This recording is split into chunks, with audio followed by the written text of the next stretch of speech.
Hey guys, it's me, Dave, back on my server play. I noticed when I came out of my house this morning that there was a butterfly around this tree, so I decided that butterflies and tree breeding is something I wanted to get into. So I'm starting to make, Jack is moving his, oh, it looks like Rob did some work on his house over there. Jack's moving his thing over here to make a house over here, so I'm making a greenhouse right here to trap butterflies inside of and get some tree breeding going. You can see apple oak sapling and silver lime sapling. Those are gonna be the initial startups, but I need a ton of glass first, and I'm sick of sitting over here just hitting the button, so I'm automating this to make it 1,000 times easier. But let me do that, and we'll come back when we start to build that greenhouse out a little bit.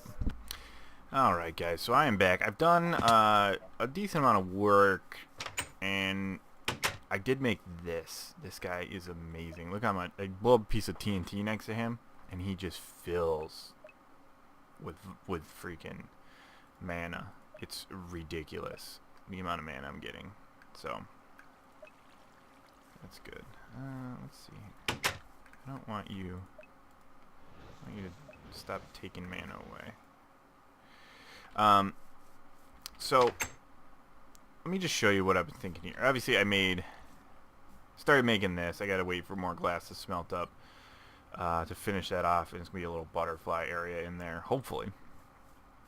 Rob started working on his house a little bit, and Casey and Ryan finished their medieval castle-looking thing. Jack is over here making a modern-style-looking house right here. It's huge. So my idea was to go right here and make a giant house of my own instead of this little poop house. So my thought is to make the Parthenon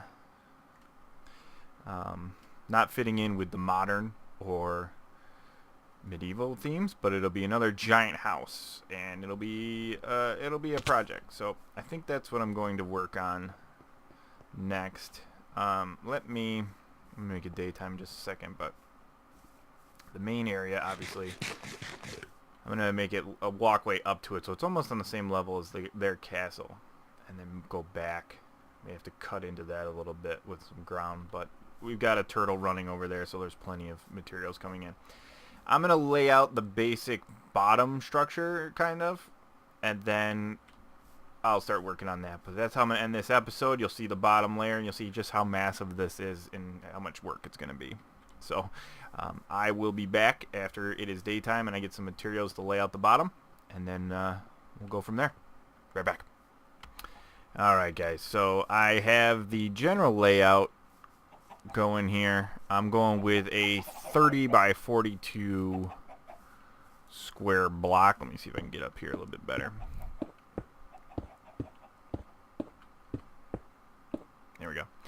It's not as long as I'd like it to be. I may end up extending that, but I don't want to spend so much time building just like the main thing and not building stuff inside of it. So we're going to keep it a little bit short on this side, but this is the main building. These are the pillars that are going to be in there. They'll be 2x2s, and then I'll have a couple layers, like a layer down and a layer down, a step down, and then fill in the rest with dirt to get it up to it, and then have a grand like stairway up into it. So I'm not too close to Jack, I don't think, and I'm definitely not too close to those guys, but we've got huge houses on this side, so that's how I was going to work. I'm going to build a pulverizer to pulverize a ton of cobblestone into sand, because I'm going to build it out of sandstone so I don't look like that, and I'm not copying, it'll break it up over here a little bit. But I'm going to use the chisel mod to chisel the sandstone to make it look a little bit different, so I'm going to get to work on that. So hopefully you guys stay tuned for some more server action with the Direwolf20 mod pack on Feed the Beast. Like always, guys, I am Dave from the KODO, taking on projects that are way bigger than I should be. So stay tuned to see how this turns out. Like always, guys, good luck and have fun.